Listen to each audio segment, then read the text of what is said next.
Sur les hauteurs de Caluire-et-Cuire, aux portes de Lyon, est nichée une curieuse propriété, semblant lutter contre une urbanisation toujours plus vorace.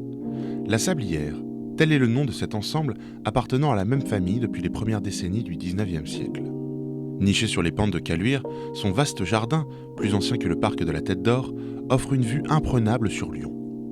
Pour ce nouveau numéro de Paroles d'Art, nous rencontrons Maxime Dehan, descendant de ceux qui firent de cette propriété un lieu prisé des artistes et qui milite pour son classement au titre des monuments historiques. Nous le suivons dans une visite du lieu, à la rencontre de ses ancêtres, d'artistes lyonnais que nous affectionnons particulièrement et de tout un pan de l'histoire de la région.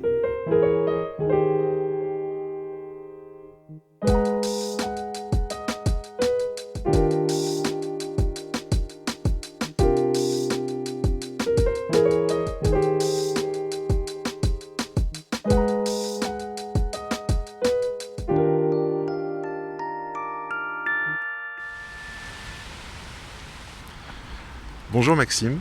Bonjour. Merci Bienvenue à la de Sablière. nous accueillir à la Sablière. C'est une très belle maison avec une très belle vue sur Lyon. Il y a beaucoup de vent aujourd'hui. Oui. Pour On a de une la chance. visite du lieu et découvrir un peu son histoire riche. Donc à vous tout de suite et on interviendra si on a des questions pour cette belle visite. Très bien. Écoutez, bienvenue à la Sablière. La Sablière, c'est une ancienne maison c'était une maison des champs ou une maison des collines en fait. Donc, c'était une maison à l'origine qui était construite pour les riches marchands bourgeois de Lyon qui se faisaient construire des demeures à proximité de Lyon, à moins d'une demi-journée à cheval de Lyon. Et ici, on y vivait un peu en autarcie, on vivait un peu de la vigne, la culture, du vin, etc. essentiellement. Et puis donc jusqu'au XVIIIe siècle, c'était essentiellement une maison bourgeoise, en fait, une maison de campagne plutôt. Et puis à partir du XIXe, ça devient une maison plus d'habitation, une maison de soyeux en fait. Donc il y a eu précédemment également au XVIIIe des aristocrates qui ont habité ce lieu. Et puis surtout à partir du début du XIXe siècle, c'est une famille, la famille Petit, qui s'installe ici. Et c'est Didier Petit qui va aménager le premier les jardins anglais, la maison bourgeoise actuelle, qui a succédé à une orangerie au XVIIIe siècle. On parle également de serre avant la Révolution. Et puis sur les restes de cette serre, on a construit un bâtiment d'exploitation, une magnanerie d'ailleurs, pour cultiver les vers à soie, puisque vous n'êtes pas censé savoir qu'ici à Lyon, c'est la culture de la soie qui prime, la fabrique lyonnaise. Et puis sur cette magnanerie, on construit cette maison bourgeoise. Donc c'est Didier Petit à partir de 1840. Donc il y a eu différentes étapes de construction comme ça. Et puis en même temps que de construire cette maison bourgeoise, il va aménager le premier les jardins anglais que nous voyons actuellement avec les tonnelles, les arbres bicentenaires encore, une succession de mûriers assez remarquables qui sont anciens, puisque les premiers mûriers ici datent de 1840 environ, et jusqu'à la fin du 19e, on en a planté ici à la Sablière.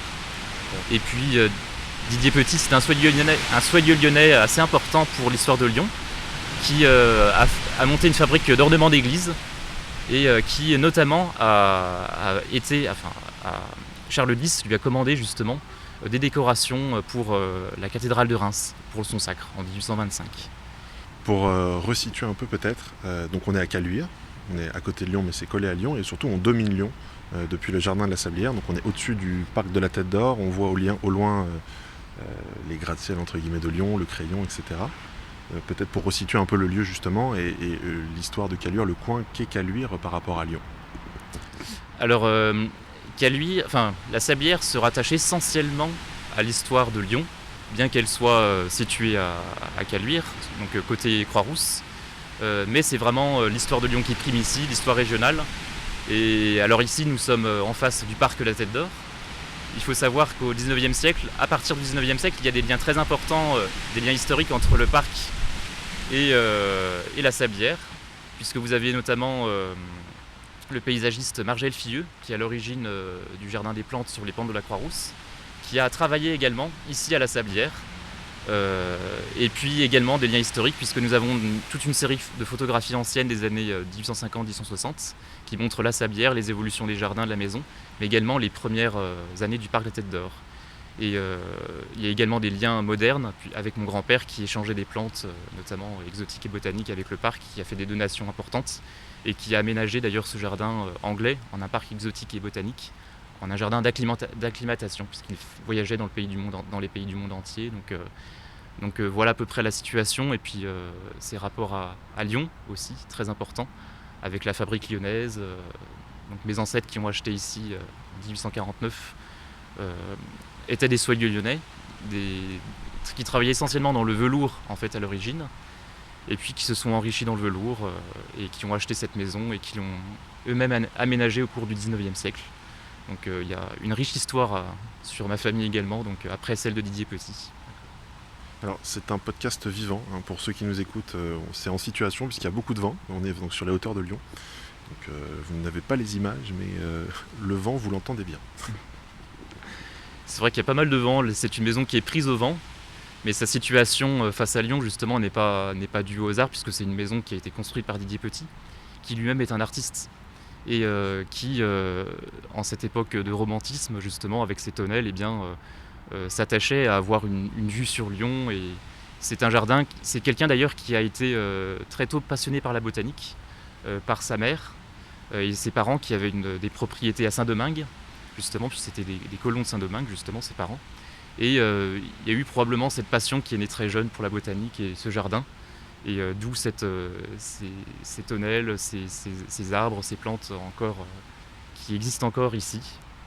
Donc je vous ai parlé essentiellement de Didier Petit jusqu'à présent, qui lui-même d'ailleurs était peintre de Lyon, élève de Révoil, de Fleury-Richard à l'école des Beaux-Arts de Lyon. C'est un élément important aussi à mentionner dans mon discours. Et puis également ma famille, donc qui s'installe ici à partir de 1849, le 19 octobre très exactement. Nous avons conservé tous les papiers sur place depuis la Révolution d'ailleurs, c'est ce qui en fait une des spécificités du lieu. Et puis, donc mon ancêtre Jean-Baptiste Chazotier est issu d'une famille de paysans de Brinda, dans la banlieue ouest de Lyon.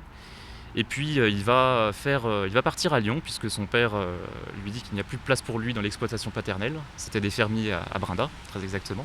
Et puis il va prendre son métier chez son oncle maternel, qui va lui apprendre ce qu'est être un apprenti veloutier, c'est-à-dire un apprenti qui faisait du velours, en fait, qui travaillait dans le velours, et qui portait les lourds ballots de soie sur le dos, et d'où toutes les consoles qu'on voit à Lyon à droite à gauche, pour déposer les ballots de soie. Et puis, donc mon ancêtre va comme ça petit à petit se former et monter sa propre fabrique d'ornements, pas d'ornements d'église, je confonds, mais de velours en fait, de velours de soirée. Et puis il va marier ses deux filles le même jour d'ailleurs, il a deux filles, l'une au peintre et photographe Jules Micol, qui a fait lui-même l'école des Beaux-Arts de Lyon, l'élève de Bonnefond dans la classe de portrait, puis de Thieria dans la classe de fleurs. Et Jules Micol va faire toute une série de photographies anciennes des années 1850-1860 qui montrent toute l'évolution des jardins, de la maison, avec même une photographie intérieure de la maison, ce qui est exceptionnel, du salon, et des photographies de Lyon, du parc La Tête d'Or, prises depuis la terrasse de la maison. Donc ce qui en fait des documents exceptionnels et totalement inédits pour l'histoire de Lyon et les archives. Et puis ce Micol va également avoir un atelier de peintre et de photographie où il va s'essayer à la photographie. Il va peindre des bouquets de fleurs dans le jardin, les prendre en photo. Donc il va vraiment s'essayer la photographie. C'est son beau-père d'ailleurs, Monsieur Chazotier, qui va lui faire construire son atelier. Et puis je vous parlais également de l'autre, comment dirais-je, gendre de Monsieur Chazotier, Joseph Patin, donc qui est marié à l'autre fille. Donc c'était lui un marchand de parapluies et qui va acheter d'ailleurs la propriété de l'oratoire à côté, la Sablière. Donc il va avoir une belle fortune puisqu'il va devenir millionnaire à la toute fin du 19e siècle. Un important rentier comme son beau-père. Et puis ma famille va faire différents aménagements des jardins, de la maison également. Donc ils vont faire eux-mêmes appel à d'autres architectes. Donc l'architecte Farfouillon qui va faire construire, réaménager un peu les intérieurs de la maison, qui va faire construire l'immense serre, qui est d'ailleurs absolument remarquable et que je vous invite vraiment à visiter, où tout a été conservé. C'est une serre qui est plus ancienne que celle du parc de la Tête d'Or. Et puis également un pavillon dans le bas du jardin, avec d'autres allées de mûriers sur la terrasse, qui eux datent des années 1860, avec une allée de cyprès. Donc il y a comme ça différents aménagements de la maison. Mais au cours du XXe siècle, il y aura également d'autres travaux de reconstruction intérieure de la maison, notamment avec l'architecte Chevalet.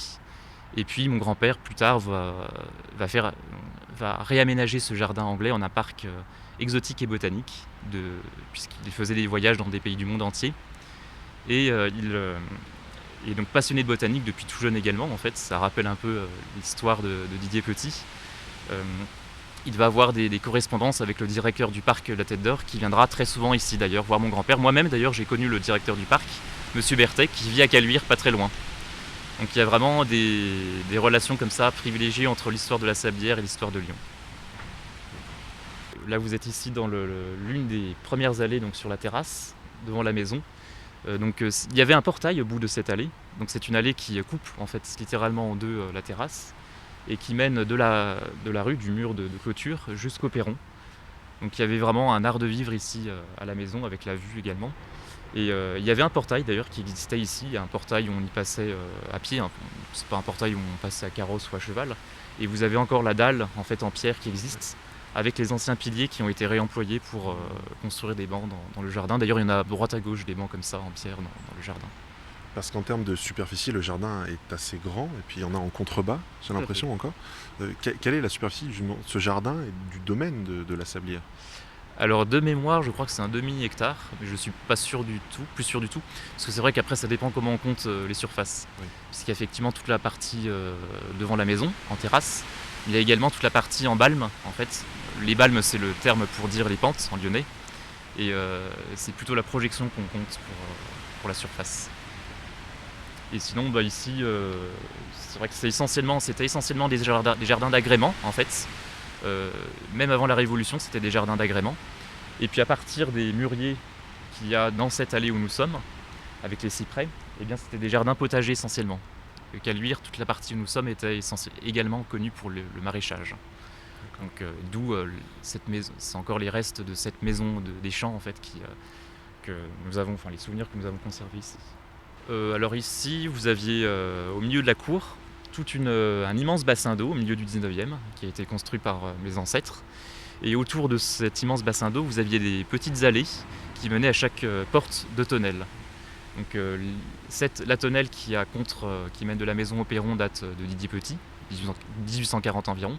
Puis mes ancêtres ont réaménagé une autre tonnelle pour créer la symétrie et surtout mener les propriétaires de la Sablière de la maison principale de maître aux écuries qui se trouvaient de l'autre côté de la terrasse. Et donc cette terrasse a connu également les tumultes de la Révolution et notamment du siège de Lyon en 1793, puisqu'il y aura des combats très importants ici même d'ailleurs à la Sablière et sur toute cette partie de la Croix-Rousse où nous sommes, entre les Lyonnais insurgés qui luttaient contre les troupes conventionnelles qui venaient ici à Lyon en représailles contre la décapitation de Chalier en fait. J'en profite, je prends peut-être de l'avance sur ce qu'on va se dire après. Donc vous évoquiez le caractère de maison d'artiste de la Sablière, on le voit avec ce lieu, ce jardin. Maison d'artiste jusqu'à encore très récemment, puisque donc je vous suis sur Twitter, et vous avez demandé donc, au peintre lyonnais Jean Fusaro de faire des dessins, des peintures également représentant la Sablière, dans un but de documentation. Quel était ce but et de faire travailler cet artiste lyonnais qui aujourd'hui a presque 100 ans, il me semble, non? Tout à fait. Il a 98 ans, Jean Fusaro, il n'y a pas très longtemps d'ailleurs, en juin, il est né à Marseille en 1925. Alors il n'y avait pas forcément de but au départ, puisque ma rencontre avec Jean Fusaro date d'avril 2022, de mémoire, et où j'ai eu l'honneur de discuter pendant 3h30 dans son atelier, chez lui à Cailloux-sur-Fontaine. Il a un grand atelier et où nous avions bien discuté de sa peinture. C'est un artiste que je méconnaissais d'ailleurs, pour être honnête, avant. Et c'est cet artiste qui m'a un peu ouvert à l'art contemporain, à l'art lyonnais, et même plus généralement à l'art contemporain tout court, en fait. Et à l'issue de cette visite, pour le remercier, j'ai invité Jean Fusaro à venir visiter la maison. Donc il n'y avait pas forcément de volonté de dessiner ou de peindre, de lui commander des tableaux ou des dessins, mais plutôt une volonté de le remercier, déjà en premier lieu. Et puis il est venu une première fois ici. C'était au mois d'avril dernier. Il est venu ici, il est resté ici toute l'après-midi en fait. Et à la fin du repas, j'ai eu l'idée de lui demander s'il voulait peindre la maison, faire des dessins également. Et il a accepté. Et il m'a même dit si vous voulez, j'aimerais bien peindre également pour moi. Donc du coup, c'est ce qu'il a fait. Il est venu 2 autres fois. Et au cours de ces 2 autres passages, il a produit des esquisses, des dessins. à la mine de plomb d'ailleurs. Et à chaque dessin, j'ai fait des photos de lui, du peintre, dessinant dans le jardin, pour documenter justement ses œuvres et ses dessins. Parce que dans 100 ans, j'imagine bien, on verra ses photos, on verra les dessins, les toiles, et ça sera un document exceptionnel en fait, également qui rentrera dans l'histoire du lieu. Et puis je suis allé chercher la toile il n'y a pas très longtemps, sa première toile, et à son atelier, au mois de septembre qu'il a terminé il y a un mois et demi à peine. La peinture sent encore le vernis frais et la peinture fraîche, et il l'a dédicacé au dos avec un titre, La Sablière, septembre 2023, Fusaro. Donc voici ce qu'il y a écrit au dos. Et j'ai fait encadrer déjà la première esquisse, et le tableau également sera encadré. Jean Fusaro va revenir ici dans le courant de l'automne, justement pour faire un autre dessin. Cette fois-ci de la tonnelle, Didier Petit, le long du mur de terrasse qui mène au perron. Et il va peindre probablement une toile également, donc que je vais lui acheter. C'est peut-être l'occasion d'aller dans la maison pour aller voir justement ses œuvres, mais aussi d'autres œuvres d'artistes lyonnais, Oui, et de découvrir l'intérieur de la maison. Avec plaisir. Allons-y.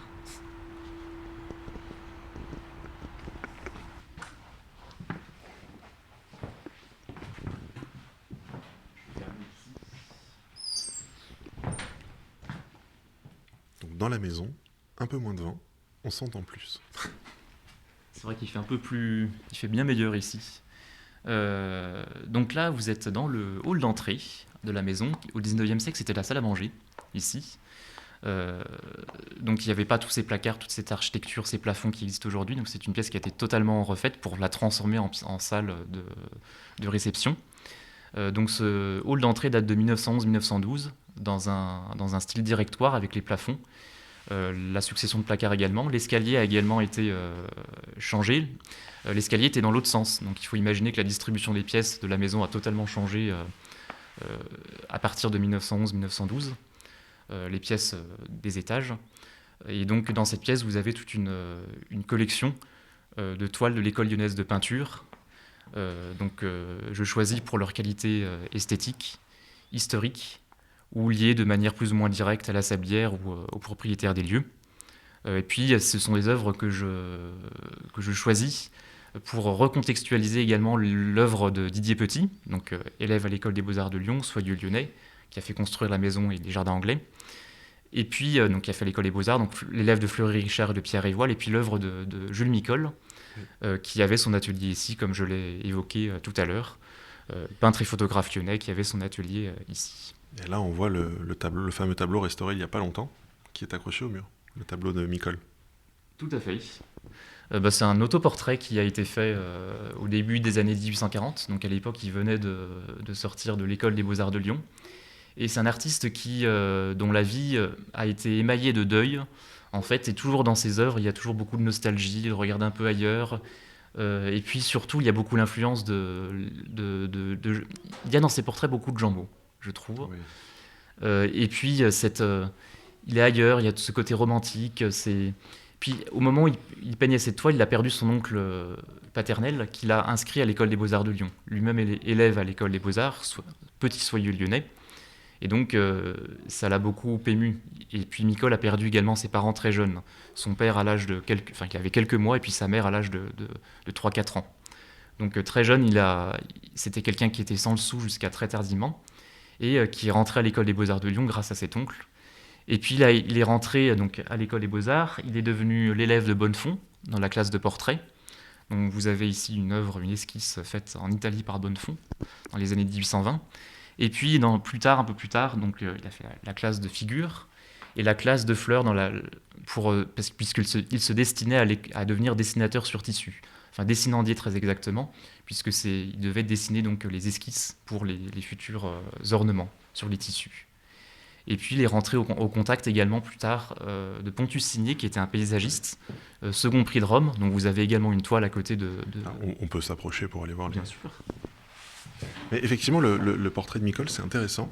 Il y a ce côté Jean Maud, moi je trouve, dans la touche et dans l'expression, et tout ce romantisme de la fenêtre gothique à droite avec le paysage qui s'ouvre, qui est quelque chose presque d'un peu archaïque, qui évoque le 15e, le 16e siècle. Enfin, c'est un très joli tableau.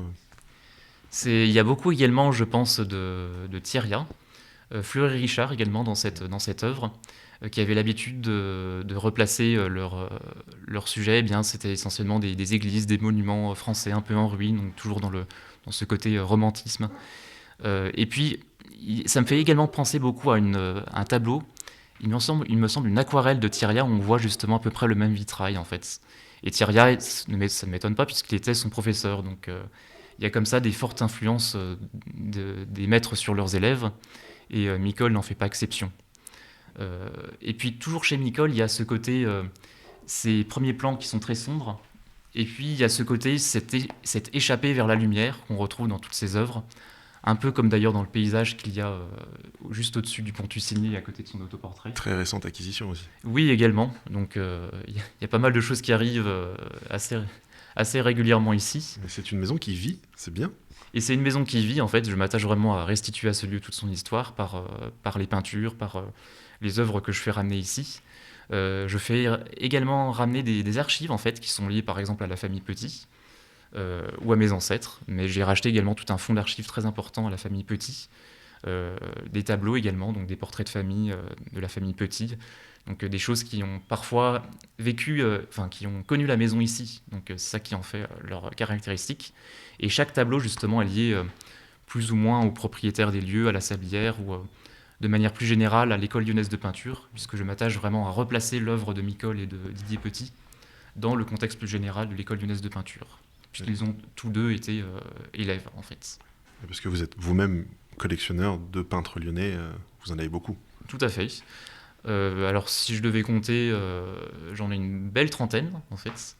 Alors, c'est pas une collection aussi importante que d'autres, comme celle de Jérôme Tomaselli qu'on trouve à Vez, qui est magnifique d'ailleurs, que je vous invite à collectionner, à visiter. À visiter plutôt. Et donc la Tomaselli Collection qui est ouverte depuis, je pense, un peu plus d'un an à Vez, qui est un lieu d'exposition où Jérôme Tomaselli expose par roulement sa collection. Donc il y a des expositions thématiques, peinture, dessin. Effectivement, oui, dans le domaine de la peinture lyonnaise, c'est une collection reconnue. Je connais bien Jérôme, justement, il est déjà venu ici, en fait. Et donc je suis en lien avec justement un peu ce réseau de collectionneurs que je recroise, que je retrouve souvent pour l'occasion d'expositions, de vernissages. Et on échange comme ça sur la peinture lyonnaise, et c'est grâce à Jérôme Tomaselli d'ailleurs si j'ai fait revenir l'autoportrait de Micol notamment. Et j'en ai acheté d'autres à Jérôme pour ma collection et pour restituer à la maison toute son histoire. Et c'est vraiment un hasard si l'autoportrait de Micol est revenu ici, parce que il est venu ici, et puis quand il a vu les œuvres de Micol, notamment un autre autoportrait, un dessin cette fois-ci, probablement réalisé dans l'escalier dans la classe de Bonnefond, en fait, en 1837, et bien, quand il a vu cet autoportrait, il m'a dit « J'ai un portrait de Micol chez moi », et je lui ai dit « Je sais lequel c'est », parce que malheureusement j'ai loupé aux enchères lorsqu'il est passé en 2017, où je l'ai vu beaucoup trop tard, 2 ans après quasiment. Donc, et c'est exceptionnel de l'avoir fait revenir ici en fait. Oui. C'est une œuvre qui était très abîmée, qui était collée sur un vieux calendrier de 1902. Oui. C'est une huile en fait sur papier. Et qui a été magnifiquement restaurée, que j'ai fait encadrer sur mesure également. Donc quand je fais restaurer une œuvre, je la fais pas restaurer à moitié. J'y vais toujours à fond en fait. Donc c'est ce qui permet après de se constituer une collection remarquable comme celle-ci en fait. Et donc juste en face, c'est le pont Tussigny. Tout à fait. Et puis pont Tussigny, donc qui était le maître dans le paysage, pour le paysage de Jules Micol. Micol en fait, on le voit est associé à pont Tussigny dès le salon de 1850. Puisque les premiers paysages qu'il expose, c'est au salon de 1850. Donc c'est un salon annuel organisé par la Société des Amis des Arts de Lyon, dont le vice-président d'ailleurs, le premier vice-président était Didier Petit, donc toujours ce lien avec la peinture lyonnaise. Et donc dès le salon de 1850, il expose 2 paysages, dont le paysage que vous avez ici, que j'ai acheté il n'y a pas très longtemps, et qu'on trouve sous le titre « Route de Chalais à Hauteville », entre parenthèses 1. Et je me suis rendu d'ailleurs sur le lieu, il n'y a pas très longtemps, pour faire des photographies, et j'ai retrouvé le lieu exact. Donc, encore une fois, on a vu ça sur Twitter. Oui, mais c'est exceptionnel. Enfin, ça m'a ému de voir ce lieu, de suivre les traces, les pas de mon ancêtre. Et espérons qu'il y ait d'autres également tableaux en vente plus tard. Et d'ailleurs, sur le même paysage, on voit encore l'étiquette du salon, Oui. en fait, qui m'a permis de lui redonner son titre d'origine. D'accord. Et puis également, vous avez le Pontus signé qui est juste en dessous et qui représente un paysage qui a été présenté au salon de Lyon de 1854, un paysage du Latium, donc des aqueducs ou des thermes romaines, je ne sais pas trop, mais qui est magnifique avec Oui. cette luminosité, avec le ciel, les nuages, les reflets notamment, et puis toujours cette touche romantique. C'est ça. euh, Mais beaucoup plus clair, beaucoup plus vif dans beaucoup plus vive, la palette. effectivement, et très minutieuse également. C'était la période minutieuse un peu de Pontus signé avant qu'il ne suive un peu les traces de Ravier, où la touche est un peu moins précise. Oui, empâté. Ici, c'est plutôt une œuvre d'atelier. Et d'ailleurs, l'œuvre a été présentée au Salon de Lyon sous le titre Ruines au bord de l'eau, effet de midi. Effectivement, on voit bien l'effet de midi avec cet éclairage très, très prononcé. Donc c'est une œuvre, c'est l'un des clous d'ailleurs de ma collection qui est très, très belle en fait, très lumineuse et qui éclaire en plus la pièce un peu d'ailleurs avec... vous avez les œuvres de Micol qui sont très sombres et puis vous avez son maître qui est très lumineux. Oui. Donc vous avez un peu l'ombre et la lumière en fait, Exactement. l'artiste de l'ombre et puis l'artiste de la lumière. Un très beau mur. Oui. Très beau mur. Mais on voit d'autres œuvres donc, dans l'escalier, puis on voit Tout à surtout fait. les œuvres de Fusaro, juste devant nous, Tout à fait. au milieu du salon. Vous avez ici son esquisse qu'il a faite au mois de mai dernier, mai 2023. Et d'ailleurs, c'est marrant parce que quand il m'a présenté l'esquisse dans la galerie, il m'a dit vous êtes ici, je crois que c'est vous qui portiez le col blanc. Et donc, je suis sur l'œuvre de Fusaro, également sur le tableau. Celui qui, donc sur l'esquisse, je suis en bas, dans le coin en bas à droite. Et puis sur le tableau, je suis celui qui regarde fixement le spectateur dans les yeux, avec mon chien d'ailleurs sur le côté. Et puis mon grand-père qui est représenté de dos probablement à côté de sa maison. Donc c'est une œuvre qui m'émeut beaucoup en fait et qui me plaît beaucoup d'ailleurs. On voit d'ailleurs la progression et puis surtout le travail de Fusaro à travers l'esquisse et puis le tableau. Et l'œuvre d'ailleurs est dédicacée au dos et puis en plus d'être signée. Mais on voit vraiment que sur l'esquisse, il y a une volonté de représenter la réalité, une réalité approximative bien sûr. Et puis sur l'œuvre, il s'est laissé un peu plus à l'interprétation. Donc, et c'est ce qui, avec la maison qu'il a agrandie, il a ajouté des portes et des fenêtres. Le platane, il a tordu. Les arbres sont devenus verts. En fait, c'était un peu son défi à Jean Fusaro, parce que le jardin, il y a beaucoup d'arbres devant la maison, et donc son souci, c'était de représenter la perspective du jardin. Jean Fusaro, c'est l'homme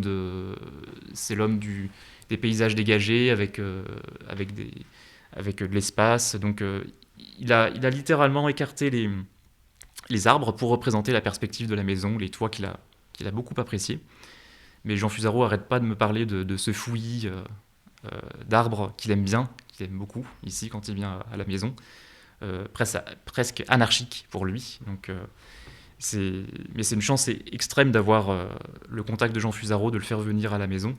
C'est l'un des derniers grands maîtres de la peinture figurative qui a reçu de nombreuses commandes publiques de l'État, qui a fait la décoration de la chapelle romane de Saint-Jacques-des-Arrêts dans le Beaujolais, qui a fait également des vitraux, et puis qui a été professeur à l'École des Beaux-Arts de Lyon, également pendant un septennat, comme il se plaît à le rappeler. Puis c'est quelqu'un qui a beaucoup d'humour, beaucoup d'esprit, un sacré coup de fourchette également, à table, un bon appétit.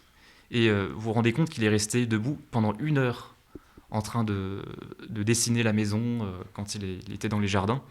Et à chaque fois, je lui apportais des verres d'eau en lui disant, j'étais un peu celui qui lui apportait la table, les chaises, son domestique, mais ça me plaisait d'être dans cette position-là, puis de voir le peintre créer, dessiner. Mais non, il refusait le verre d'eau catégoriquement, il ne buvait pas. C'est quelqu'un qui m'impressionne beaucoup et qui me... Et vraiment, j'ai beaucoup de... il faut vraiment le remercier parce que c'est une chance de l'avoir ici en fait, et puis de le faire venir régulièrement. Donc vous êtes ici devant plusieurs portraits de la famille Petit. Donc 3 portraits très exactement. Vous avez l'autoportrait sur la table de Didier Petit. Donc Didier Petit vend la maison La Sablière en 1847. Et en 1848, il a une proposition de Lamartine, ministre éphémère des Affaires étrangères, pour devenir vice-consul de France en Alicante, en Espagne, dans le sud de l'Espagne, donc très très loin de Lyon. C'était quelqu'un qui n'était pas en odeur de sainteté à Lyon, et qui a trouvé refuge déjà chez ses beaux-parents au Mans, et puis qui a eu cette promotion par Lamartine. Et donc Didier Petit se représente sur cet autoportrait dans son costume de vice-consul d'Alicante, au large d'Alicante, sur un bateau. Et cette œuvre d'ailleurs est très... il y a de l'inspiration de Fleury Richard d'ailleurs, où vous avez encore des parties crayonnées. Il met en valeur certains éléments de son visage, son costume, dont il est fier. Et puis également les parties crayonnées, donc le bateau, et puis on voit d'ailleurs la silhouette de certains... d'Alicante avec la colline également. Sinon, à côté, donc c'est une œuvre de 1848-1849, donc au moment où il arrive en poste à Alicante. Et puis il sera nommé plus tard consul de France à San-Sébastien, où il va recevoir Napoléon III et Eugénie par 2 fois. Et puis à côté, vous avez une œuvre, donc une gravure qui représente son frère, missionnaire jésuite aux États-Unis, des années 1820. Et puis surtout, vous avez une première œuvre d'Anselme Trimolet, un grand peintre lyonnais, qui recevra une médaille d'or au salon de 1819 au Palais du Louvre. Et lors de ce salon de 1819, il présente l'intérieur de l'atelier de mécanique du professeur Hénard, qui va lui permettre d'obtenir cette médaille, et surtout de faire connaître l'école lyonnaise de peinture.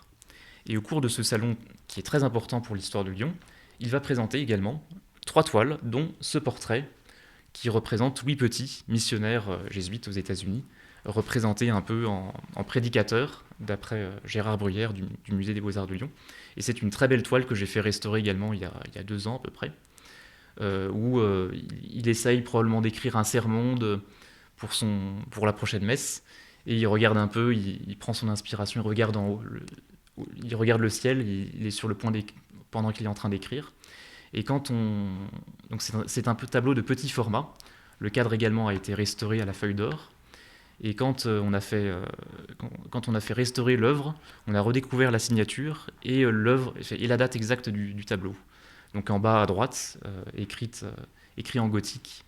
Donc c'est également une très très belle œuvre, très minutieuse, qui rentre vraiment totalement dans la peinture troubadour, où parfois, et même très souvent, ce sont des tableaux de petit format, très minutieux. C'est ce qui fait d'ailleurs la caractéristique d'Anselme Trimolet. Et puis à côté, vous avez quelque chose d'important, une œuvre importante pour la fabrique de Didier Petit, le portrait tissé de Jacquard d'après l'œuvre de Claude Bonnefond. Donc vous avez 2 exemplaires au musée des Beaux-Arts de Lyon, et puis également un autre dans les réserves du musée des Tissus. Et donc c'est un portrait tissé, donc au moyen de 24 000 cartes perforées, donc une œuvre assez importante. Imaginez les cartes perforées, la pièce qu'il fallait avoir pour tout stocker. Et cette œuvre a été produite pour l'exposition des arts et des industries qui avait lieu à Paris en 1839. Donc c'est vraiment une œuvre emblématique pour la fabrique de Didier Petit que ce portrait tissé, d'après Bonnefond. Et à côté, vous avez d'ailleurs une esquisse de Claude Bonnefond lui-même, de sa période italienne, faite à Rome, donc également que j'ai fait restaurer il n'y a pas très longtemps, donc avec ces couleurs très chaudes qui sont propres vraiment à Claude Bonnefond à partir de son séjour en Italie, où il rentre en contact de Léopold de Robert, un autre grand peintre français, même suisse, et cette esquisse représente une pèlerine italienne en train de dire à son mari d'arrêter de jouer de la flûte, puisque son mari est un piferaro, donc avec ce manteau. Et puis elle lui montre une tombe, donc elle oblige son mari à prier justement sur cette tombe avant que la mort ne les frappe, puisqu'il y a des brigands qui viennent, qui sont armés qui sont armés justement derrière et qui vont probablement arrêter cette petite famille, dépouiller cette petite famille. C'est une esquisse qui probablement a inspiré également le vœu à la Madone qu'on retrouve au musée des Beaux-Arts de Lyon, mais qui est une œuvre beaucoup plus tardive. L'esquisse ici, c'est des années 1820. Sinon, dans cette pièce, vous avez également d'autres œuvres liées un peu à Didier Petit, dont une œuvre de Simon Saint-Jean, même un grand tableau ici sur ce mur, et puis vous avez 3 autres études sur l'autre mur. Mais cette grande étude, pourquoi j'ai choisi Simon Saint-Jean, de faire venir Simon Saint-Jean ici à la maison, c'est que c'était le dessinateur sur tissu de Didier Petit, justement. Son bref dessinandi entre 1826 et 1828.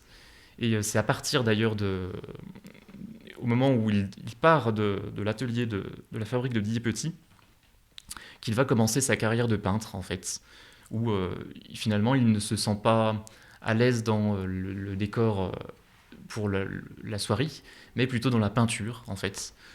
Et d'ailleurs, il élève presque cette étude, ces raisins, cette nature morte aux fruits, en œuvre d'art à part entière, puisqu'il va signer et dater cette œuvre Simon Saint-Jean, 1856, très exactement. Et donc, dans les œuvres de Simon Saint-Jean, il y a toujours, au moment où il peignait cette étude, il perdait son épouse de la tuberculose, Caroline Saint-Jean. Donc, il y a vraiment des liens, là encore, avec Didier Petit. Sinon, à côté, vous avez une toile de Michel Genot. Alors, pourquoi ce tableau également ? Ce tableau donc, a été présenté au salon de 1836, il me semble, de mémoire, 1837, je ne me rappelle plus. Et le salon de 1837 est vraiment le premier salon organisé par la Société des Amis des Arts de Lyon, dont le premier vice-président était Didier Petit. Donc d'où ce lien encore une fois avec la maison, avec les propriétaires des lieux. Et donc ce tableau qui a été présenté sous le titre Les deux amis, donc qui représente une enfant avec son chien, en train d'enlacer son chien, est en réalité une allégorie de la fidélité en amitié. Donc la fidélité représentée par le chien, et puis l'amitié par cet enfant qui enlace tendrement son chien. Donc voilà une autre œuvre qui a une relation importante avec la maison. Avec la maison.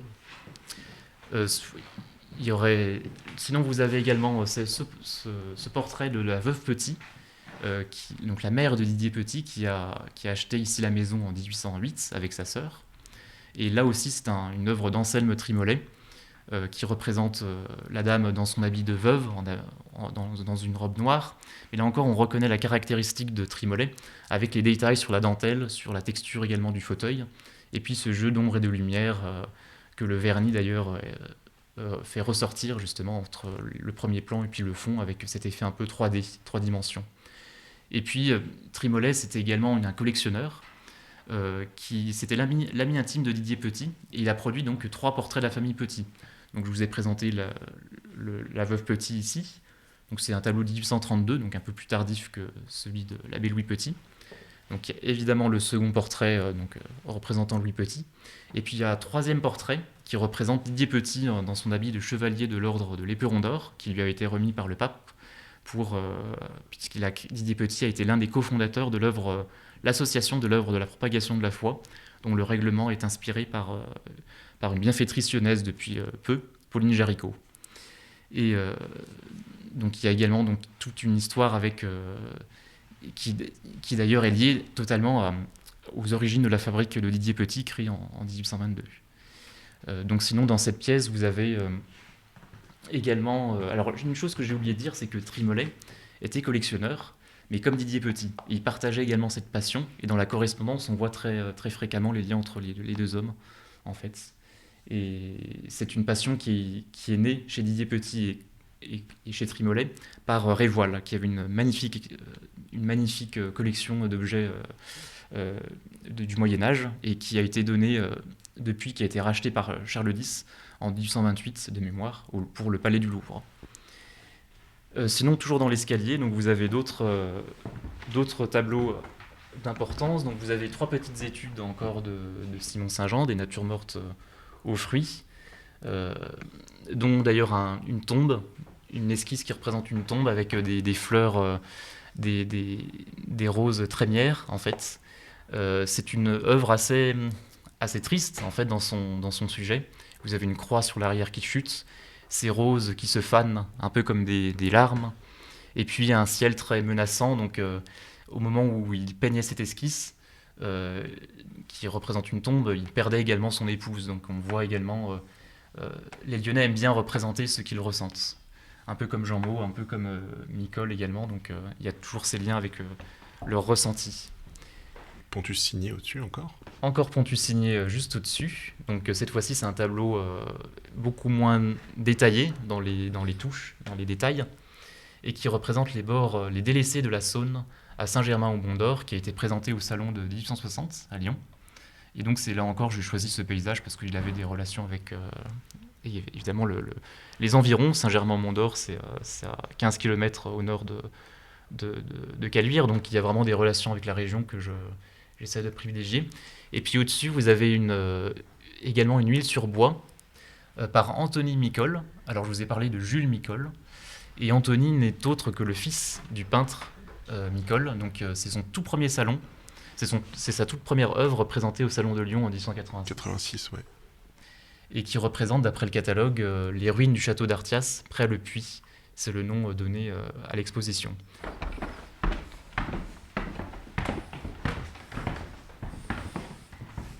Alors peut-être une chose aussi une œuvre que j'ai pas commentée, c'est un dessin à la pierre noire qui représente le portrait de Charles Foreau, poète régional, fait par Jean Chiez, qui était également un xylographe lyonnais, élève à l'école des Beaux-Arts de Lyon.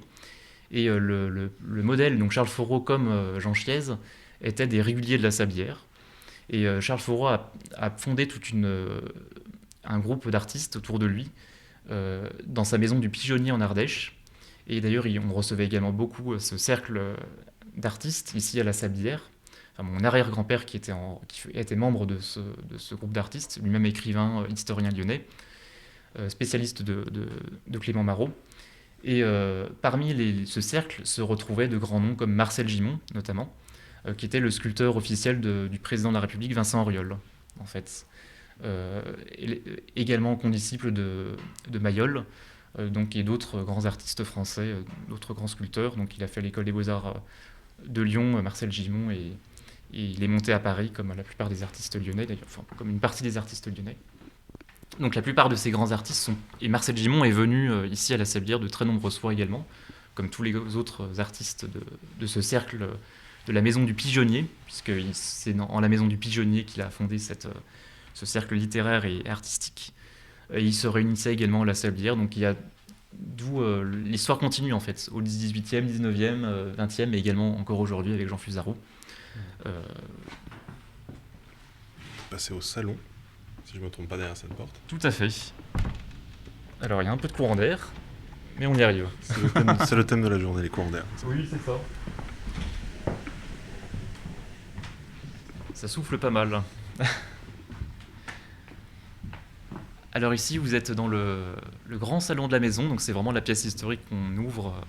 Donc pour les journées du patrimoine, on n'ouvre que 2 pièces en fait. On ouvre le hall d'entrée à côté, où il y a déjà beaucoup de choses à commenter, et puis le salon. Donc dans ce salon, c'est un salon qui est resté figé comme ceci, qui a une architecture actuelle. L'architecture date de 1891-1892, donc avec ce plafond qui est typique de la Troisième République. Par contre, vous avez des éléments plus anciens comme les rideaux, le salon a été restauré dans les années 90 par mon grand-père, avec les tapisseries, les rideaux qui étaient complètement déchirés. Il a choisi d'ailleurs des tapisseries et des rideaux qui vraiment ressemblent à ce qui existait avant dans le salon. Et par contre, les rideaux sont vraiment les rideaux... il a choisi vraiment un restaurateur du Beaujolais et il a dit au restaurateur de vraiment respecter le pli des rideaux tels qu'ils étaient avant, en fait. C'était des rideaux en velours et donc il a vraiment restauré, il s'est vraiment attaché, mon grand-père a restauré la maison comme il l'a connue dans son enfance, dès sa naissance. Ce qui en fait d'ailleurs cette caractéristique. Et d'ailleurs sur les rideaux, vous avez ce système d'ouverture et de fermeture qui permettait que lorsqu'on ouvre une fenêtre, les volets ne butent pas contre les rideaux. Donc quand on ouvre les fenêtres, vous avez tout un système qui fait que les rideaux s'avancent ou pas. Donc on retrouve d'ailleurs à l'hôtel de ville de Lyon. Donc on voit bien les tringles qui sont derrière les rideaux avec ces baguettes en fait. Donc c'est un système qui date du Second Empire. Donc l'un des systèmes anciens de la maison.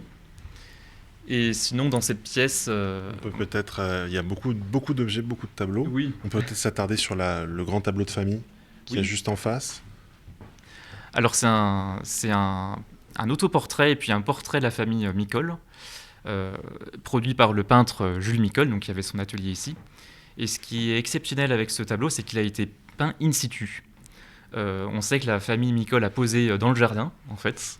On sait même que la durée de pose était très longue. Mon arrière-arrière-grand-mère qui est représentée avec la croix en pleurait, paraît-il, d'après les souvenirs de mon grand-père. Vraiment très très long. Oui. Et puis c'est un bel autoportrait qui date de 1860 environ. Et il y a beaucoup de pistes de lecture sur ce tableau. Donc on retrouve du Jean Mot pour le visage, on retrouve un peu peut-être... Pour la tonalité générale presque. Pour la tonalité générale également, effectivement. Sur les visages, sur la douceur des visages, c'était un peu également le peintre de l'âme, Jules Micol, si je puis dire, si je puis raccrocher justement à Louis Jean Mot. Et dans ce portrait, donc, où il y a à la fois la fierté du père de famille, qui est surélevé par rapport à sa petite famille, qui l'enveloppe dans un décor totalement imaginé, avec ce rideau qui enveloppe le peintre, avec cette colonne totalement inventée, ce vase en haut à droite. Et puis cette famille qui vraiment... c'est un hommage à sa famille. Ce qui est marrant, c'est que pendant 10 ans, Micol a cessé d'exposer au Salon de Lyon. Et pendant 10 ans, parce que tout simplement, il construit sa famille, en fait. Et dans ce tableau, vous avez même l'hommage à un enfant décédé, très jeune, chez sa nourrice, du couple Micol, avec cette tombe représentée par ce bénitier et ces roses, en fait. Donc c'est un hommage à cet enfant décédé 2 ou 3 ans avant le tableau. Et puis, ce qui est extraordinaire aussi, c'est que vous avez la mère de famille, donc ma trisaïeule, avec Anthony Micol, donc le fameux peintre, en fait, qui a fait la peinture dans l'escalier. Elle est représentée un peu en vierge, en fait, en vierge au raisin, en fait, suivant un artiste, alors je ne me rappelle plus du tout le nom, excusez-moi, d'un grand peintre français du XVIIe siècle, mais qui me rappelle beaucoup ce peintre, en fait, et avec cette mère qui regarde tendrement son fils, qui porte d'ailleurs une grappe de raisin. Stella, peut-être. Ça fait penser à Stella un petit peu. Ça fait penser à Stella, mais je pensais également à un autre peintre, mais ça me reviendra peut-être au cours des explications. Et puis d'ailleurs, sur ce même tableau du XVIIe siècle, on retrouve également les fruits, ce panier de fruits qu'on retrouve, qui cette fois-ci est porté par mon arrière-arrière-grand-mère, en fait. Donc il y a vraiment cette tendresse, cette fierté du père de famille qui s'exprime à travers l'œuvre, dans ce décor très idéalisé, très imaginé, et qui a été peint, encore une fois, ici à la Sablière. Et puis il y a la fierté de l'artiste, qui est représenté donc avec ce jeu d'ombre et de lumière, avec ce carton à dessin qu'on retrouve à côté du peintre, et puis cette pose très artistique, typique un peu très fière en fait de lui, en fait de l'artiste qu'il est. Et puis surtout, il y a une chose qui est très importante pour ce tableau, c'est qu'il y a représenté le lac du parc La Tête d'Or au fond en arrière-plan. Et encore derrière le lac du parc La Tête d'Or se retrouve un paysage du budget Goulardèche. Donc il empile comme ça les plans successifs. Et c'est un document également qui permet de relier l'histoire de la maison également à l'histoire du parc La Tête d'Or. Donc, bien sûr, un tableau très important pour l'histoire de Lyon, qui a tout à fait sa place dans un musée. Tout à fait. Et le musée des Beaux-Arts nous envie le tableau, la toile qui n'a malheureusement jamais été restaurée. Donc il faut imaginer que c'est le ciel jaune qu'on voit derrière, c'est probablement un ciel bleu peut-être. À vrai dire, on ne connaît pas les couleurs d'origine. Les blancs sont devenus jaunes. Vous avez la coiffure, par exemple, de mon ancêtre qui est sous une couche de crasse, et si bien qu'on ne voit plus les détails de la chevelure, tout l'aspect, tout l'environnement autour également de mon ancêtre, on ne le voit plus. On peut s'approcher d'ailleurs de la toile, on verra mieux les détails. Est-ce que le piano en dessous est accordé ? Non, malheureusement. Il vaut mieux pas en jouer, ça risque de casser vos oreilles. Mais bon, on peut essayer, mais je suis pas pianiste dans l'âme, mais je sais appuyer sur les touches. Ah oui, effectivement, c'est usé, en partie supérieure, oui. Les rideaux. Puis on voit vraiment, il y a des taches qui diffractent la lumière. En fait, c'est dû essentiellement à l'humidité. En fait, comme lorsque vous posez un verre sur une table en bois, ça crée une sorte de pellicule blanche. C'est exactement le même phénomène qui se crée sur les toiles, avec ce qui fait que les détails, on ne les voit quasiment plus. Vous avez toute cette partie qu'on ne voit plus.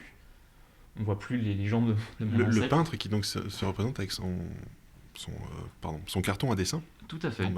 Tout à fait, avec son carton à dessin, donc c'est un clin d'œil à son activité de peintre. Sa fonction, ouais. Pour rappeler sa fonction, et puis également à travers, même si c'est un hommage à son enfant décédé, avec ses roses posées sur une sorte de table à côté du bénitier, il y a toujours le clin d'œil à sa classe, au cours de fleurs qu'il a suivi en fait, par la représentation de ces roses en fait. Donc il y a également un lien à sa spécialité de fleurs.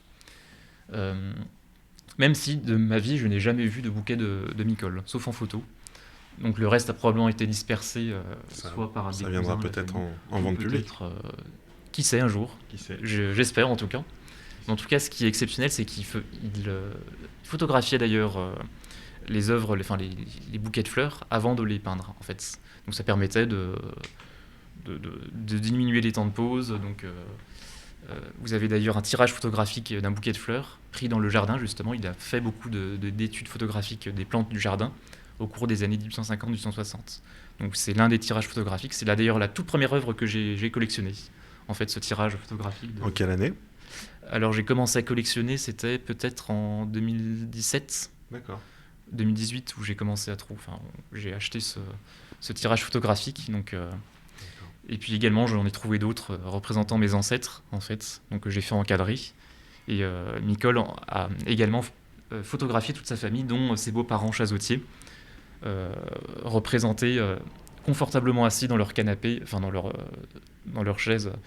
Et rappelez-vous ce que je vous avais dit tout à l'heure, c'est Chazotier qui était issu d'une famille de paysans et qui, avec cette ascension sociale assez extraordinaire, et s'est hissé dans la société et est devenu un grand bourgeois lyonnais qui a acheté une belle propriété, la Sablière, et qui faisait pourtant 10 fautes par ligne d'orthographe dans ses lettres, et qui est représenté avec un livre dans la main, avec un beau gilet, une belle redingote, le gilet en dalmatien quasiment, et puis représenté de manière très... Presque le symbole d'une réussite, en fait. Oui, c'est le symbole d'une réussite, exactement. Avec son épouse, d'ailleurs, qui l'a beaucoup aidé. Il ne faut pas négliger aussi le rôle de son épouse dans l'ascension de son mari. Ce sont d'ailleurs les deux, ensemble, qui ont travaillé à cette ascension. Donc, c'est important de le rappeler. Ce sont des photographies qui ont été prises par Micole, ici à la Sablière, dans son atelier de peinture et de photographie. Et vous disiez avoir commencé votre collection en 2017. Ça fait un sacré travail abattu en 5 ans seulement, en termes de nombre d'items que vous avez réussi à rapatrier. C'est vrai que c'est venu assez vite, en fait. Ce qui a vraiment fait, ce qui m'a incliné à constituer cette collection, c'est la vente aux enchères des archives de la famille Petit en 2018, qui ont été dispersées à Biarritz, dans une maison de vente aux enchères. Et puis 2 ans plus tard, il y a eu les tableaux qui ont été dispersés, que j'ai rachetés également en grande partie, dont les portraits de la famille Petit, une grande majorité de portraits. Et donc, j'ai pas voulu m'arrêter ici, en fait. Moi qui vais au musée des Beaux-Arts de Lyon toutes les 2 semaines, quasiment, donc je connais par cœur le musée. Donc, les musées m'ont inspiré dans la collection et ont fait en sorte que m'ont donné le goût de la collection, justement. Donc, d'où les toiles que j'ai acquis ces derniers temps. Et puis, c'est également, il y a le plaisir de collectionner, mais il y a également comment dirais-je, cette documentation que je constitue pour la maison, ces tableaux, cette collection. Donc, remettre la maison dans son contexte. Tout à fait. Avec les liens, avec la peinture. Tout à fait.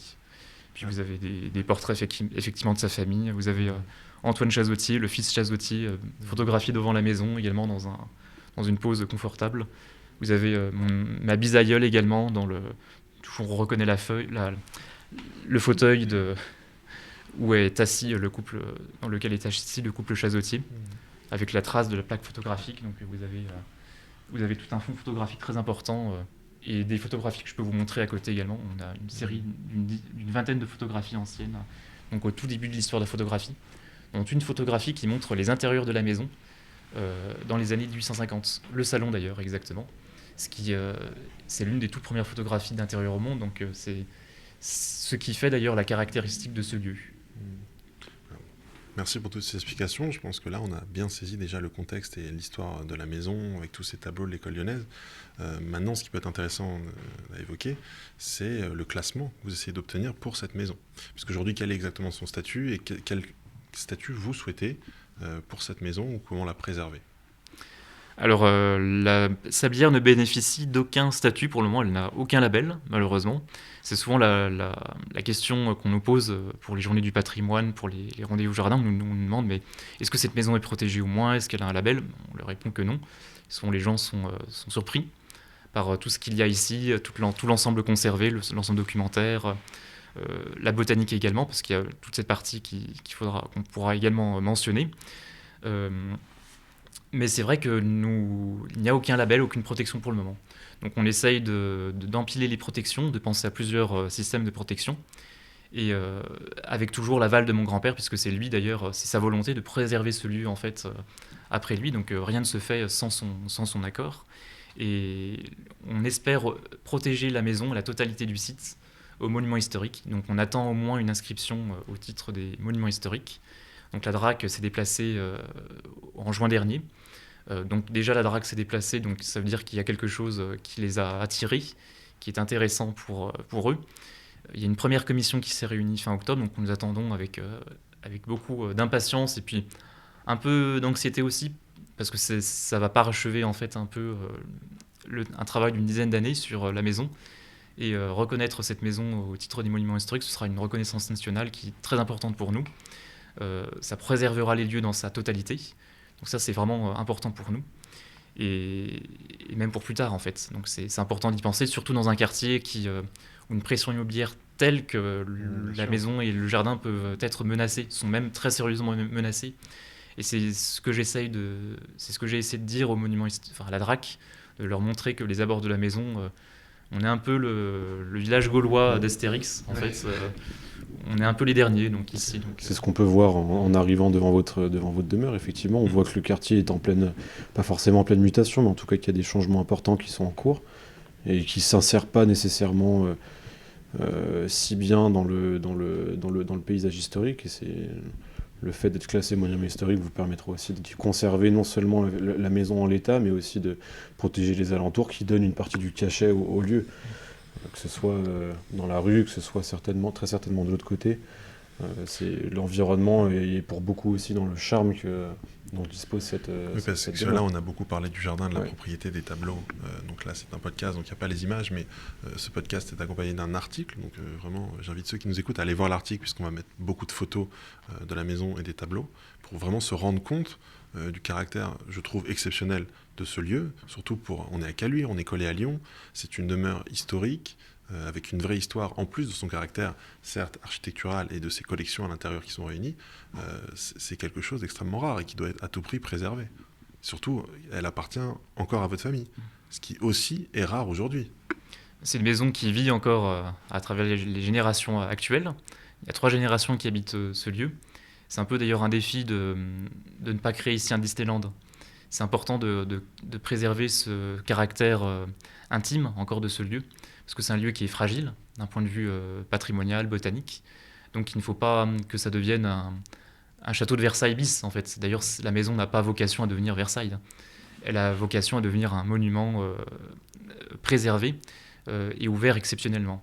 Ce qui fait vraiment la caractéristique de ce lieu, c'est plusieurs choses, en fait. C'est un tout. C'est pas un élément qui est remarquable ici, c'est l'ensemble, jardin comme maison, qui forme un ensemble cohérent. Et c'est ce que les monuments historiques, je pense, et on l'espère reconnaître bientôt. Et encore une fois, c'est rare, puisqu'aujourd'hui on est tellement habitué à avoir des maisons qui ont été entièrement vidées, dont une partie a été détruite, démantelée. Là, c'est quand même l'ensemble est préservé. Le jardin, on s'est attardé dans le jardin au début, alors certes, il y avait beaucoup de vent, mais le jardin est lui aussi exceptionnel, et on est sur les pentes. On est en haut de Caluire, mais le jardin descend un peu sur les pentes. Et c'est exceptionnel. On comprend en regardant la maison et le jardin, la vue, etc. On comprend toute la portée, tout l'impact qu'elle peut avoir en termes d'inspiration pour des artistes, tout simplement. Je pense Bien sûr, il y a ça aussi. C'est un lieu qui est exceptionnel pour créer, et ça se ressent. Et c'est très intéressant aussi que Jean Fusaro soit venu. Je trouve ça assez habile et ça fait tout à fait sens. Donc vraiment, moi je trouve bravo pour ce que vous faites. Je pense que c'est important de le dire. Merci. Et peut-être qu'on peut terminer ce podcast sur la terrasse. Alors, bon, les gens entendront le vent, ils ne verront pas la vue, mais encore une fois, on mettra des photos. Mais je pense qu'on a déjà fait un beau tour d'horizon.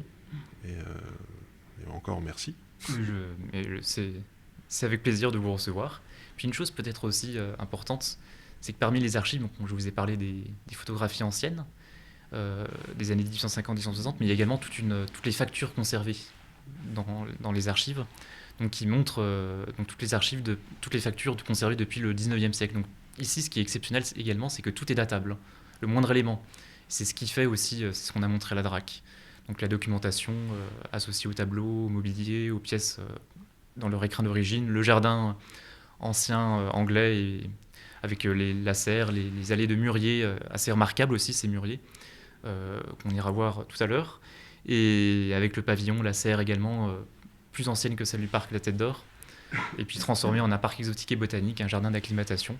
Donc c'est vraiment le tout qui est remarquable en fait, et avec ce que fait mon grand-père également pour le jardin, donc les allées qu'il a construit, les rocailles également qu'il a fait construire dans le jardin, enfin vraiment c'est une maison qui continue en fait, à travers ses générations, à travers mon grand-père, et qui j'espère va vivre encore en fait pendant très longtemps avec tout ce que nous faisons. Maxime, merci beaucoup. Nous voilà sur la terrasse de la Sablière avec une vue absolument imprenable sur Lyon. Merci pour cette belle visite. Est-ce que potentiellement vous avez un dernier mot à dire sur la propriété avant qu'on termine ce podcast ? Pas vraiment, à vrai dire, si la vue est vraiment effectivement l'un des éléments remarquables de la maison, qui est reconnu d'ailleurs, les cônes de vue sont reconnus par les monuments historiques aujourd'hui, justement, comme des éléments à protéger, à préserver. Et celui-ci en fait partie. Et c'est depuis cette terrasse d'ailleurs qu'ont été faites les photographies de Jules Micol, montrant Lyon, le parc La Tête d'Or en construction. Et ces photographies montrent que finalement le paysage lyonnais a beaucoup changé en fait. Ici à Caluire nous étions à la campagne et le paysage alentour a beaucoup changé, donc avec toutes les constructions tardives du 19e et puis du 20e. Et donc on a une belle vue sur le parc de Tête d'Or, on voit Pardieu au fond avec les tours, la perspective sur les ponts de Lyon avec l'Hôtel Dieu au fond, avec la boucle du Rhône en fait, donc un paysage d'artiste et un paysage encore une fois préservé comme la totalité du site, maison comme jardin. Eh bien merci beaucoup, et nous en tout cas on va prêcher la bonne parole, parce que encore une fois c'est vraiment une propriété exceptionnelle et qui doit être préservée. Merci à vous, c'était vraiment un grand plaisir de vous présenter la maison, ses caractéristiques, et puis j'espère vraiment vous avoir convaincu et diffuser autour de vous vraiment. Il faut protéger cette maison, c'est vraiment un lieu remarquable, un ensemble remarquable.